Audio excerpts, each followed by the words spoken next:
Hi, I'm Ed Bacon, the rector of All Saints Church, Pasadena. Whoever you are and wherever you find yourself on the journey of faith, I hope that you'll find something here that speaks to you. Welcome.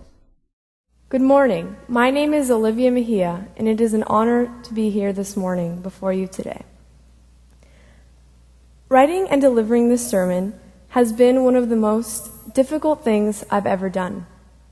That says a lot, especially since I recently completed my last year of high school. I've been bogged down with papers covering topics ranging from cognitive dissonance and cults to the meaning of biblical names in ethnic women's literature and so on. You would think coming up with a few meaningful pages of writing and somehow connecting a powerful message to today's gospel would be a piece of cake. But no, I was totally wrong. It has not been easy.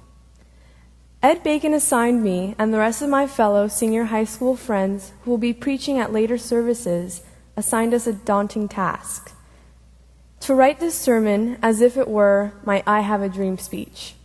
Pretty high standard.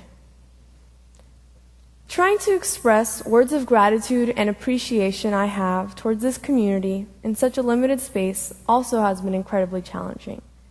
But nevertheless, I'm honored to be here today. It has been a long journey here at All Saints, compiling and synthesizing different views on spirituality, social justice, and the meaning of community.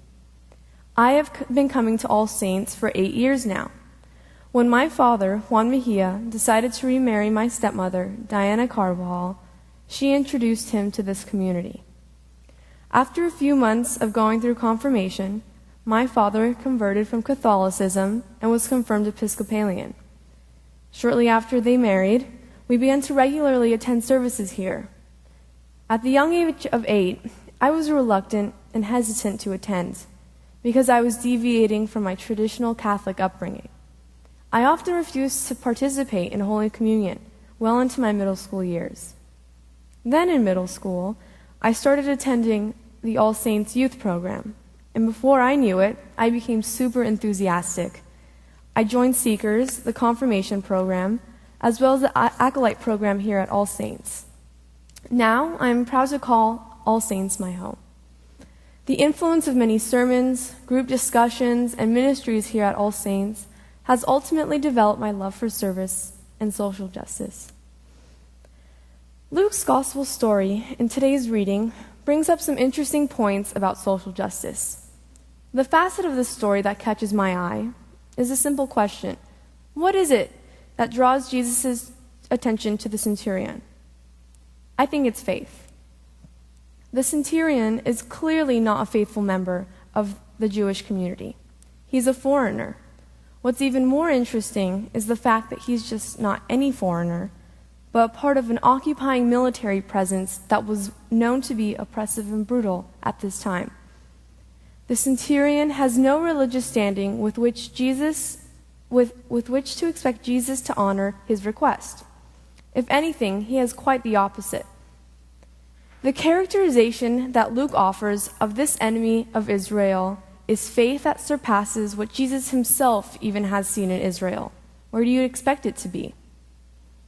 Yet this enemy soldier proves to be a model of faith for the people of God. This made me wonder, maybe we should not be surprised by the unlikely places that faith shows up in our world. It could even show up in those whom we think are our enemies. This centurion is willing to take risk for what matters most to him, asking Jesus to heal a slave. Even though he doesn't really fit into Jesus' worldview and is not part of his people, the centurion has this raw hope that there can be some healing power that can take place. The centurion definitely doesn't go before Jesus and say, "Jesus, I profess you to be the Son of God. Come heal my slave." He simply hears that Jesus is healing people and totally puts his trust into Jesus' hands. However, the centurion's faith is apparent in his understanding of Jesus' God-given authority to heal and to even do so from a distance. This passage shows that there are a lot of people, not just Christians, who are looking for healing, looking for the divine, and looking for growth. And Jesus doesn't evaluate those people based on their traditions. In fact, Jesus' healing power transcends class divisions and also ethnic, political, and religious viewpoints. Love is the act of putting the concerns of another above one's own. This is a radical example of a Roman centurion willing to put the needs of the foreigners whom he polices above his own. And Luke shows us here that Jews and Gentiles can get along. So this ethnic and religious cooperation was revolutionary in ancient times, just as it can be today. Christ leads us to respect ethnic diversity and to work with each other across ethnic lines and religious ties, so that we may all become part of the same community. Jesus does not see us as Roman, Jew, or Gentile, but as human, not as soldier or leader or slave, but as neighbor. I believe that the kingdom of God, the peace of the human family, will be revealed when these human trappings of economic privilege and political social status have ended. We need to be as radical as Jesus was in his time. This gospel passage can be rather troubling for some Christians, including myself, because in some ways it can be interpreted as a justification for slavery. I wonder why Jesus does not condemn the centurion for having a slave. You would think that he'd say, okay, I'll heal your slave, but by the way, slavery is a bad thing. Yet another interesting and unanswered question this passage poses is Jesus' attitude toward the centurion himself. He is a public figure who has about 100 people under his rule and represents the occupation by the Romans. So, what's Jesus' attitude towards military authority? But I have learned at All Saints that it's okay to be left with unanswered questions. We don't act as if there are right or wrong answers. In fact, we don't even have to believe in the same things here. My entire family decided to leave the Catholic Church and seek refuge here in All Saints for that exact reason. We decided to come here because we believe that in some cases love is more important than dogma. And All Saints has provided us with so much in just accepting and respecting our different backgrounds and upbringings. This is the place where my family has received, but also given, a lot of comfort and support and sustenance. Now, we don't always know if we have the right answers. The important thing is, though, that is the faith that we share in this place. It has seen me through dark times, and as well as others, and our open faith here involves shouldering a heavy responsibility, which for me is to think, feel, and believe for myself. When I think I've got it all worked out, whether it's taking a particular political stance or picking apart some obscure part of the Bible that in some cases can be perverted by Christian denominations, I have to tell myself to take a deep breath and to get down to working again in expanding myself beyond that. It is difficult, but it is often joyous. But I do it because I have to, and I know that our conscience requires it. I learned that here at All Saints. And straight out of confirmation, I was inspired to become a pioneer of change, to challenge my teacher about papal infallibility in Catholic middle school. I tried and failed to establish a so-called controversial Gay Straight Alliance Club at my high school.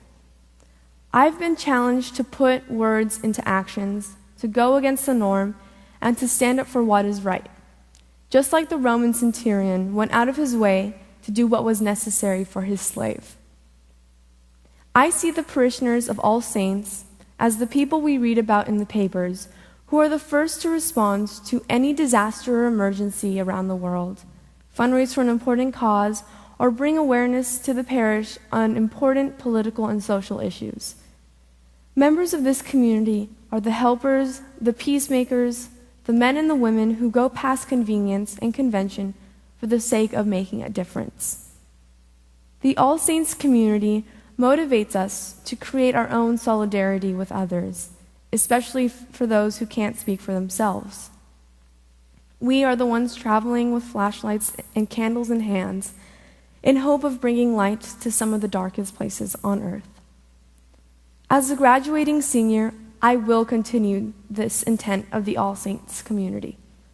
I believe that I have the innate burning desire for change and empowerment of the disenfranchised, so I'd like to thank each member of this congregation, staff and clergy member, for encouraging me not to settle and to question, for giving me the tools I need to begin my own radical journey.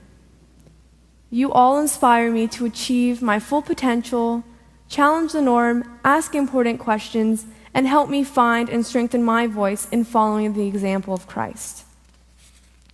This is the community where I learned that if I am faced with adversity or if I witness injustice, to not simply go quietly into the night, but to take a stand and become a symbol of hope. Thank you.